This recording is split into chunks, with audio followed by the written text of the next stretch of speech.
magaalada Toronto ee dalka Canada ayaa lagu qabtay munaasabad kooban oo aad loo soo agaasimay.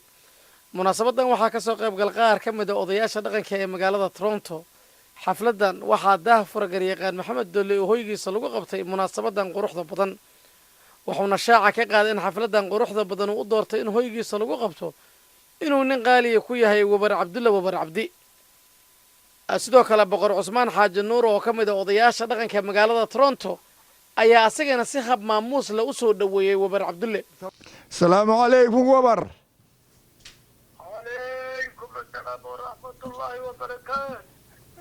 Wabarow ninka kula hadlaya Cusmaan Xaaji Nuur baa la yiraahaa. wuxuu ku dhashay xaafuun iyo qardho dhexdooda meel ah laakiin waa nin aad ula socda ciidan Saransoor iyo Wajeer waxa ka socda iyo abtiriska Digoodiye iyo ilma Khaliif waxay ahaayeen Axmed Khaliif iyo Cabdi Siraaj Khaliif laakiin ma aanan soo gaarin Jiif Khaliif ma soo gaarin marka waa nin waxa aad gashaan iyo waxa aad gudaanba garanaya waana oday taariikh ahaan Soomaalida kala yaqaan meelaha ay ku kala nooshahay magacaygu Cusmaan Xaaji Nuur Yuusuf weeye boqor Cusmaan waa awoowahay hooyaday buu dhalay aabihiisa ilma adeer bay ahaayeen haddaan xaggaa joogo waxaan ahay nin hadalkiisa la qadariyo laakiin halkan Toronto nimaan ahay iyo meelaan ka imi ma taqaan waa ku salaamay marka 114 kugu salaamay dadka intii dhageysanaysa iyo intii warkayga yeelaysa ama uu la weeyahan magacooda waan kugu salaamay waana galabtana waxay noo tahay farxad weyn hawsha aad dusha u ridatay inaanu kaaga mahadnaqno bacdallaahi kuguna ducayno baan u hadlayaa anigu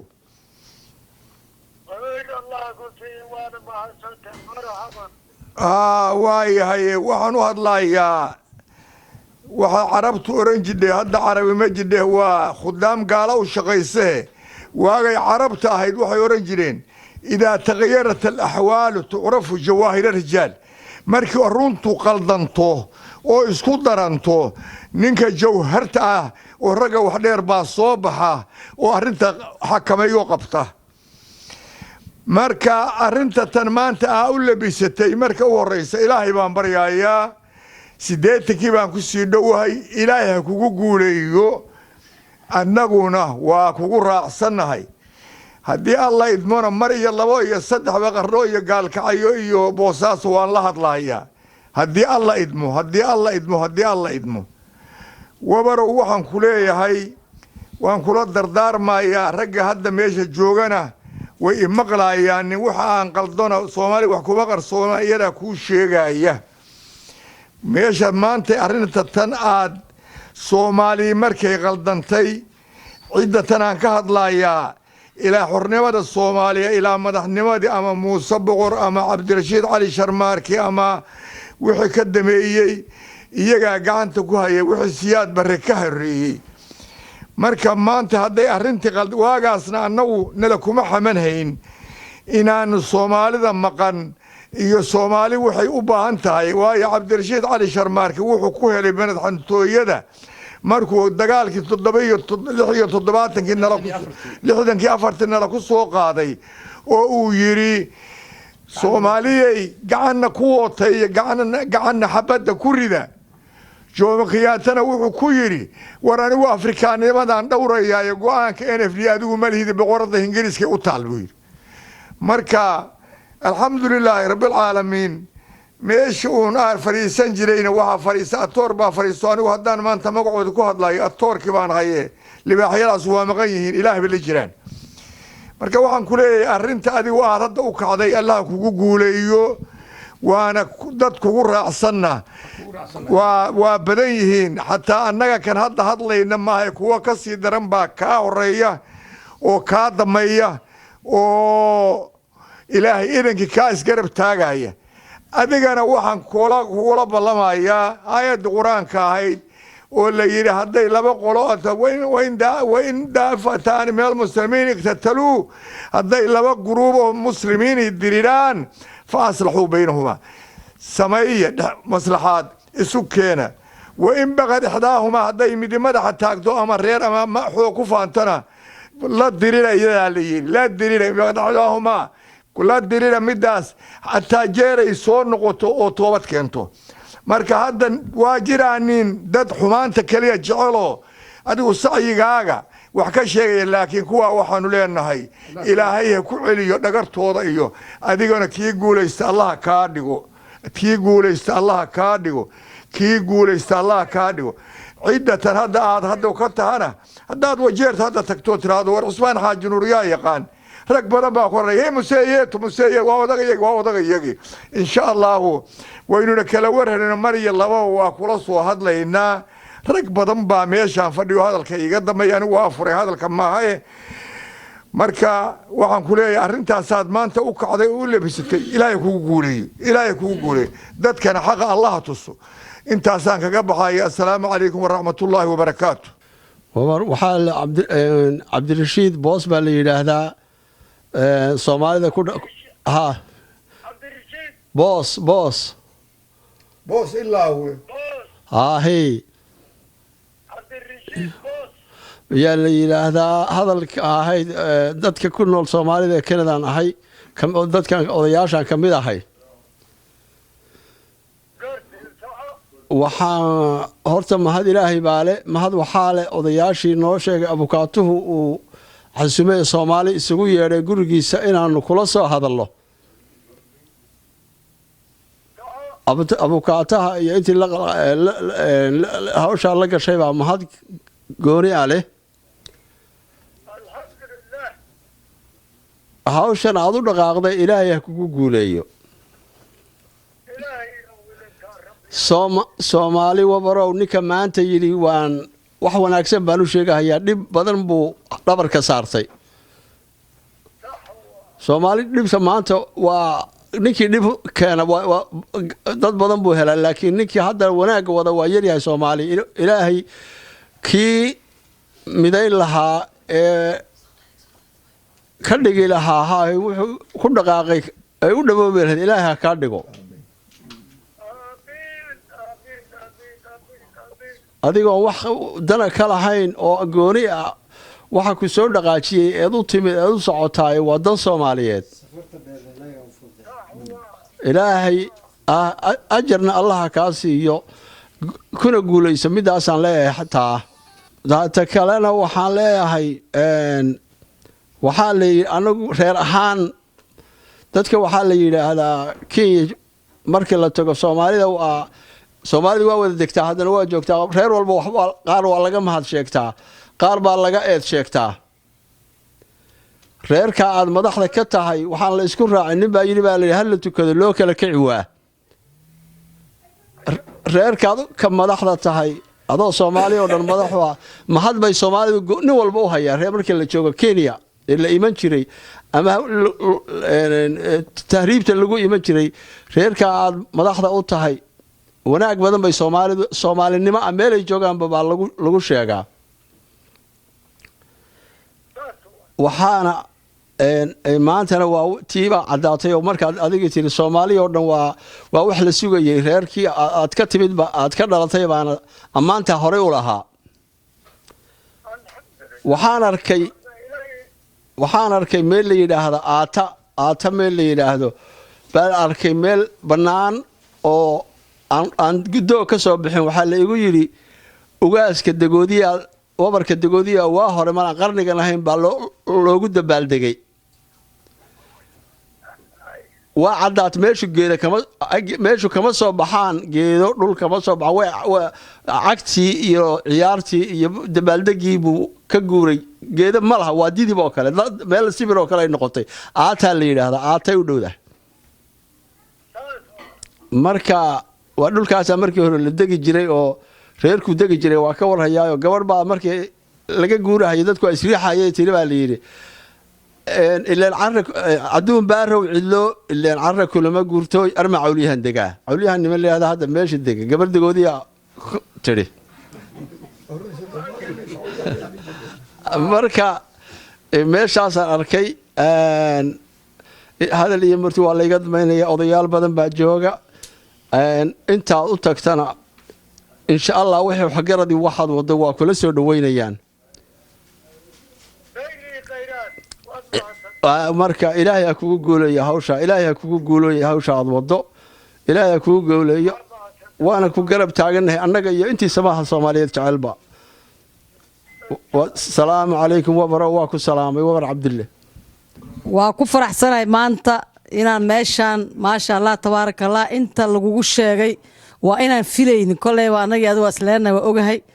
alxamdulillah rabbil caalamiin in adeerkay ilaa heerkaas international lagala kulmay waa ku faraxsanahay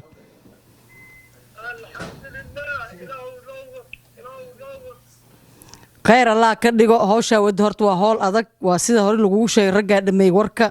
anigana waan ogahay Kenya iyo Ethiopia iyo Soomaaliya Soomaalida degan hadda isla heshid Soomaali waa midowday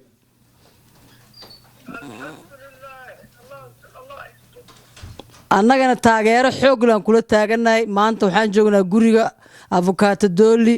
avocado Maxamed Dooli waa nin professional leh maasha Allah tabaarakallah waa tirsanaa wallahi xal markay soo wacay wiilish waxaan dhahay aniga avocado gurigiisa ma ka baaka kariba waa inaan tagaa waana xushmad weyn qofkii gurigiisa kugu soo riyeeyo wadamada hadda waxaan ugu dhacay waa kala fogaanay Soomaali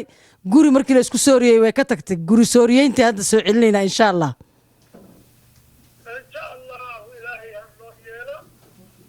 adiga xataa daa'imaad aniga hool ku geynayno guriga Dooli ama guriga soo faytana lagu geynaa guriga ku diyaarsan la soco marka adeer Ilaahay kula garab galo anagana soo duceynayna isku wada duceyno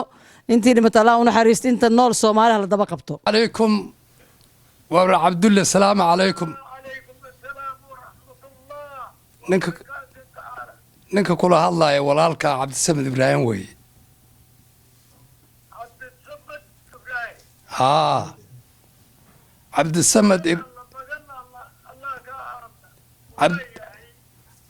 Cabdisamed Ibraahim Maxamuud xaadla cali cilmi way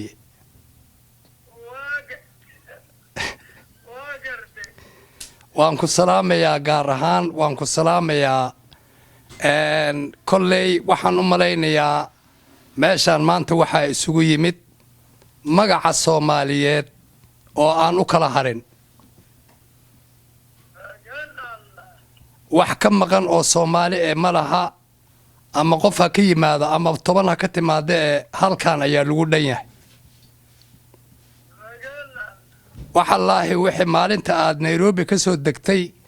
ilaa iyo caawa inta yacni ka dhacdayna waa lala socdaa wabar dagoodiyaad ahayd marka hore laakiin hadda waxaa tahay boqor Soomaaliyeed baa tahay waan la socdaa siyaasad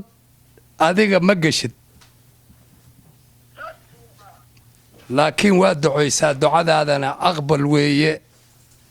ilaahay idinkiisa waxaan kugu dardaarminayaa maantay ninka kugu xiga ayaan ahay garabkayga midigtaana waxaa fadhiya Cabdicasiis Sheekh Cali Ibraahim waana kuu gudbin doonaa badaxna waxaa iga fadhiya lawyer Maxamed Cabdi Dooli waxaan kugu dardaarminayaa marka inaad tahay maanta inaad tahay boqor Saransoor kaliya ma tiida waxaa tahay boqor Soomaaliyeed u ducooy marka dadka u ducooy waxa la isku raacay ducadaada inuu Ilaahay aqbalayo Ilaahay idinkii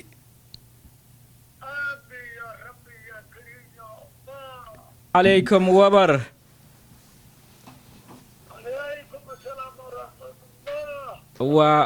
ومحمد عبد الله دولي oo gurigiisa la fadhiyo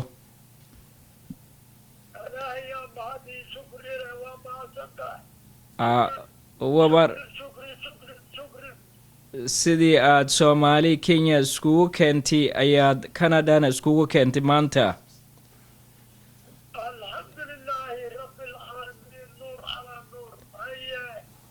boqor wiil gabar halka waa ku dhannahay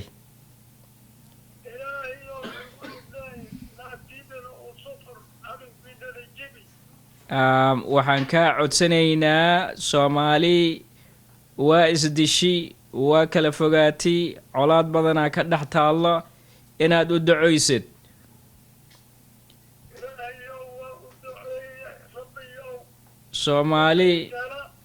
soomaali waa dad walaalo ah waa dad isdhali waa dad xidid ah waa dad kala maarmaynin taa laguu sheegi mahayo haddana colaad iyo kala guur ayaa kala geysi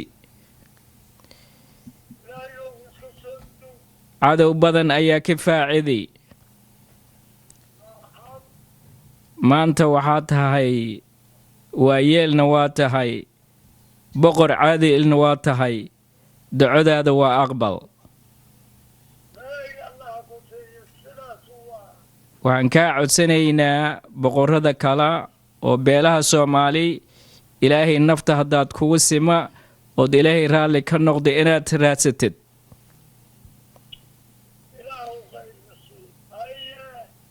in soomaali aad u ducoysid ood nabad ka dhex raadisid ood isu keentid meel ay joogaanba ha joogeene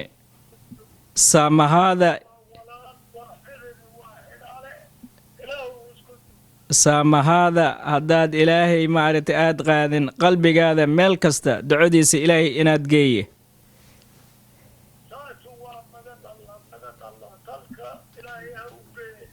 marka haddana annagoo maaragtay dhammaan wada fadhina ayaan doonaynaa inaad noo ducoysid adigana maaragtay dembi dhaaf iyo janno iyo caadilkii noqdo ilaahay ha kaa dhigo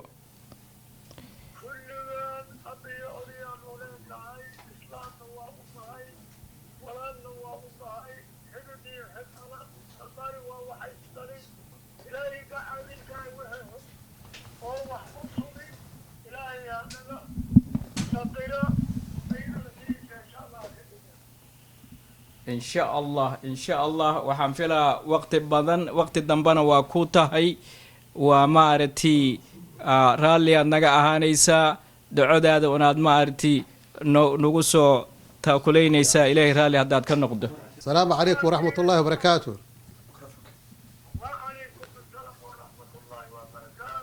واكو سلام ور عبد الله نكان كل الله وعبد العزيز الشيخ علي إبراهيم.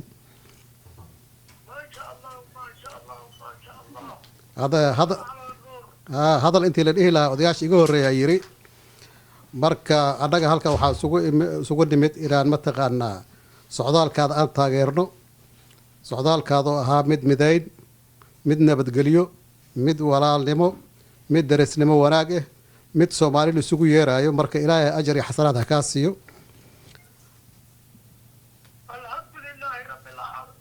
adiga iyo inta mashaaguurada oo kula qaban qaabisay inta ku soo dhaweysaba ajar Allah ka wada siiyo marka intaad u tagtayna mataqaana waanadaada kuwii wax ku dheef Allah ka dhigo nabadgelyo iyo barwaaqo mataqaana insha Allah inuu horseed Allah u kasto dhamaantood marka waxaan taageeraynaa anagoo halkan joogno Soomaali ah oo kala maqneen in mataqaana socdaalkaad uu yahay mid xalaal ah oo nabad raadin ah waxa soo wakiishay dad badan oo North America jooga nasiib wanaag laakiin nasiib darro aan ka soo qayb gali karin halkan ama Mareykan ha joogan ama Canada qaybeeda kala duwan ha joogan waxaan goob joog u ahaa aniga dooli isla fadhina dooli in la soo wacay oo asagana sidaas oo kale laga codsaday marka intaasna mas'uul iyo wakiilan ka nahay marka iyagana salaantooda iyo ducadooda mataqaana aqbal insha Allah ta'ala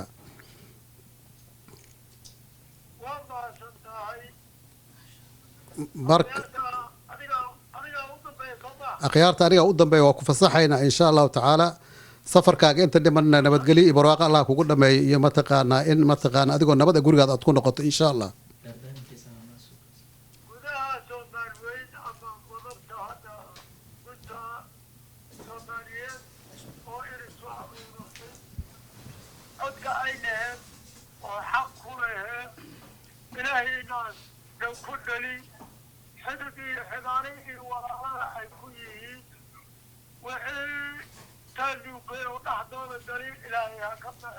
آمين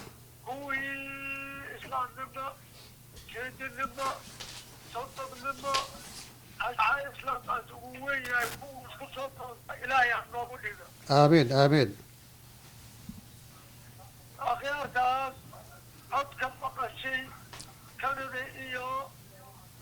meelka dheer ka imaaday talkana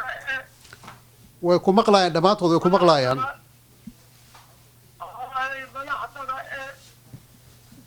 waa insaamay aniga haddaan naftayda shalay ii daraan mehergamahay ugu dhacay maxaan taleegaan u fadhiyaa ma ogii sidaan macduulkaana waa qabaa waxaan u soo baxayna madaya macduwa wixii kalena ilaahay loo hagaajiyo idinkaas baa ka mid ah kollayba inaad bacdiga qolocow qabaarka annagaadna soo sii geyna waa ku ogaan ragga aan la huraynin